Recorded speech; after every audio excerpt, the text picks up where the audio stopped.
જય શ્રી કૃષ્ણ મારા વાલા મિત્રો, સ્વાગત છે તમારું અમારી ચેનલમાં। તો આજે આપણે બનાવીશું રસ, પૂરી અને બટેટાનું શાક। અહીં મેં બટેટાનું શાક બનાવવા માટે 3 નંગ બટેટા લઈ લીધા છે। હવે આપણે તેને છોલીને સુધારી લઈશું। બટેટા આપણા સરસ રીતે સુધારાઈ ગયા છે। હવે આપણે શાકને વઘારી લઈશું। અહીં આપણે 3 મોટા ચમચા જેટલું તેલ ઉમેરશું।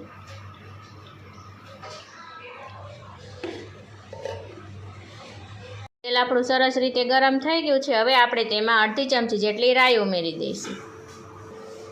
રાઈ આપણી ફૂટી ગઈ છે। હવે આપણે તેમાં 5 ચમચી જેટલી હિંગ ઉમેરી દઈશું। 2 તમાલપત્રના પાન ને 1 સૂકું મરચું ઉમેરી દઈશું। ત્યારબાદ આપણે તેમાં ટમેટું ઉમેરી દઈશું। હવે આપણે તેમાં બટેટા ઉમેરી દઈશું।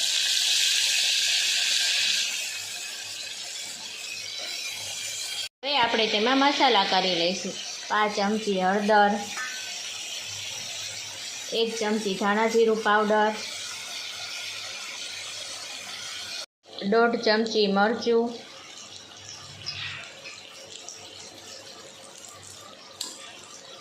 1 ચમચી મીઠું ઉમેરી આપણે બરાબર મિક્સ કરી લઈશું। હવે આપણે તેમાં 1 કપ પાણી ઉમેરી દઈશું।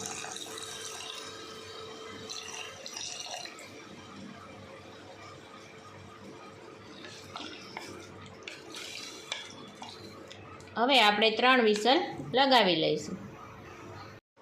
અહીં પૂરી માટે મેં 3 કપ ઘઉંનો લોટ લઈ લીધો છે। તેમાં આપણે 1 ચમચી મીઠું, 1 ચમચા જેટલું તેલ ઉમેરી આપણે લોટ બાંધી લઈશું।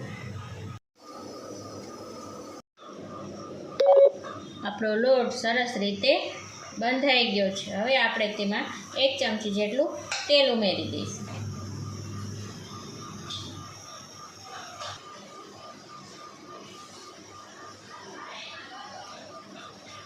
હવે આપણે તેને મસળી લઈશું પાછું। અહીં મેં આ પરાઠા જેવો લોટ બાંધ્યો છે।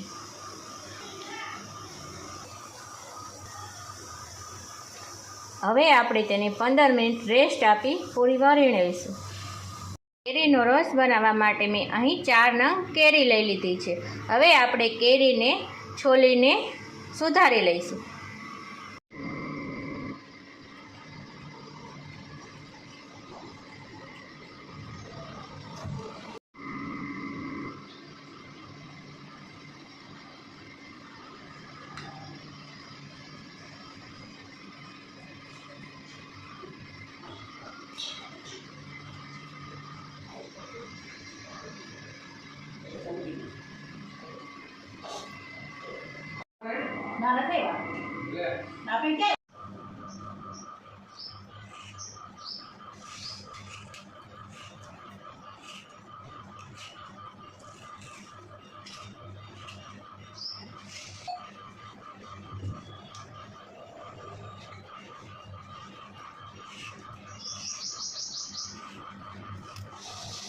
આપણી સરસ રીતે સુધારાઈ ગઈ છે।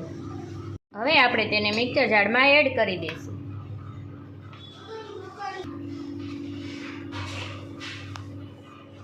આપણે તેમાં દૂધ ઉમેરી દઈશું।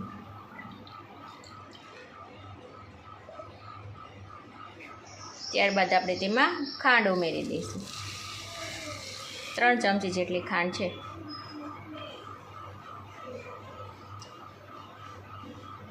હવે આપણે બ્લેન્ડ કરી લઈશું। હવે આપણે તેમાં બરફ ઉમેરી પાછું બ્લેન્ડ કરી લઈશું। આપણો રસ પણ સરસ રીતે તૈયાર થઈ ગયો છે। આ રીતે નાના નાના લુવા કરી આપણે પૂરી વણી લઈશું।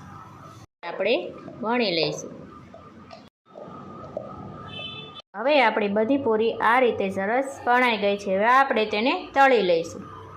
આપણે એક કઢાઈમાં તેલ ગરમ મૂકીશું। આપણું સરસ રીતે ગરમ થઈ ગયું છે। હવે આપણે તેમાં પૂરી તળી લઈશું।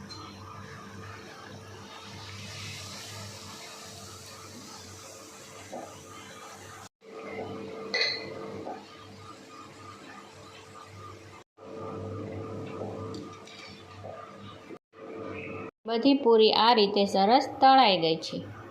તો આપણું રસ પૂરી અને બટેટાનું શાક તૈયાર થઈ ગયું છે। જો તમને અમારો વિડીયો ગમે તો લાઈક કરો, શેર કરો અને અમારા અવનવા વિડીયો જોવા માટે અમારી ચેનલને સબસ્ક્રાઈબ કરો।